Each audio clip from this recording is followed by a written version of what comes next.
Hey everybody, welcome to Talk-A-Raptor episode 12. This is Valkyria. As you may have inferred from what's currently the least creative of my decreasingly creative Talk-A-Raptor titles, I'm going to be reviewing Catherine and Valkyria Chronicles today, these being the first two games I've played on my shiny new PlayStation 3. So without further ado, let's get right into Catherine. Now, I'm not normally one to care about trailers, especially when they're for titles I previously knew nothing about, but when I saw this trailer for Catherine, I knew I absolutely had to play this game. You see, Catherine is a story about a guy who's caught in a love triangle between an older bitch and a younger slut. Now, before you get on my ass about using pejorative terms for women, I'd like to point out that I've been using bitch, slut, and pussy as official female character types since the very first year of my site, and any statement that goes unchallenged for more than 5 years is automatically true. Now back to the women, and yes, I do mean women, not girls, as the older one is 32 and the younger one is 22. This is not a game for pedophiles. So the older bitch, Catherine with a K, is trying to pressure her boyfriend Vincent into getting married. Vincent, the main character, isn't sure what he wants to do and keeps stringing her along. Then one night he's seduced by the younger slut, Catherine with a C, and he starts having nightmares in which he and a bunch of sheep have to climb a tower or they die. So what exactly from this trailer did I find so appealing? Well, aside from the non-pedophilic character design and the badass background music, this was a story I felt like I could really relate to. You see, women have some sort of gossip-based collective consciousness that makes them either all want me at the same time or none at all. So I often find myself going absolutely nowhere for long stretches of time, only to find two women suddenly fighting over me for some reason, and sometimes sheep are involved. As expected, Catherine turned out to have a really great relatable story, and despite all the drama, it carried itself with a great sense of humor. The biggest surprise to come out of this game is that I really enjoyed the story's depth. Yeah, imagine that. You thought you'd never hear the day when I'd actually praise a story for its depth as opposed to criticizing it, but here we are. I have to admit the story did a great job with its symbolism and themes. My main concern coming into this game was the gameplay.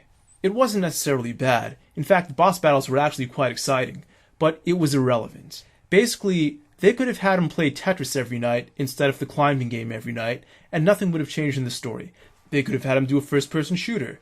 It wouldn't have changed a thing, unless you're really giving undue weight to the depth. Once again, it's not bad, but it's not good enough to be the focal point of the game. You're really playing this game for the story. I ended up getting the Catherine with a K bad end, both in the game and in real life. I looked up the rest of the endings on YouTube, and whether they were bad, good, or true, they were all satisfying in one way or another. So my final grade for the game is a double plus.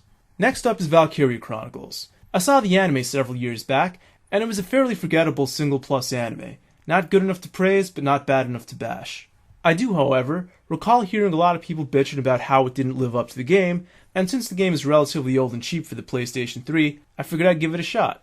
And the game was outstanding. Triple plus. Now you may want to take that with a grain of salt, since the only other turn-based strategy game I've played is Final Fantasy Tactics, and I'm basically going to spend the rest of the review comparing these two games and explaining why Valkyria Chronicles does everything better. First of all, the system capabilities make a huge difference. In the PlayStation era Final Fantasy Tactics, you're basically running around a contorted chessboard. In Valkyria Chronicles, you're running around an actual battlefield. It makes a tremendous difference.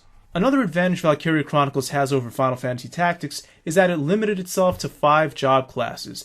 At first I thought this would dumb the game down and make the strategies a little too simple, but it turns out to make the overall gameplay experience a lot richer. There's still plenty of flexibility to put together a unique strategy, and what you're missing out on is all the micromanagement and grinding that you need to get all those extra job classes, only to realize that half of them suck and you're better off with the basic ones. It was really refreshing to see a game be this upfront for once. Lately I've been playing a lot of games that have multiple endings, all kind of secret side quests with ultimate weapons that you had to work your ass off for. This game lays everything out for you straightforward. You don't have to worry about missing anything or getting anything less than 100% completion. If there's anything optional you want to do, you know exactly where to look for it. And the time and effort you put into any particular task never feels like it isn't worth it, whether you're just looking for entertainment value or whether you're looking for rewards in terms of experience, money, or whatever else. Another cool feature of this game is the individual soldier personalities and how they all work differently in different environments. Of course I'm talking about the gay characters. It can't be a coincidence that Don't Ask, Don't Tell was repealed shortly after all these charmingly flamboyant characters were released upon the world. My complaints about the game are few and minor. First of all, I didn't care for the tank customization screen, nor did I care for the job class level up screen. Second, there was that annoying theme they tried to work in towards the end about how trying to seek unnatural power somehow makes you weaker.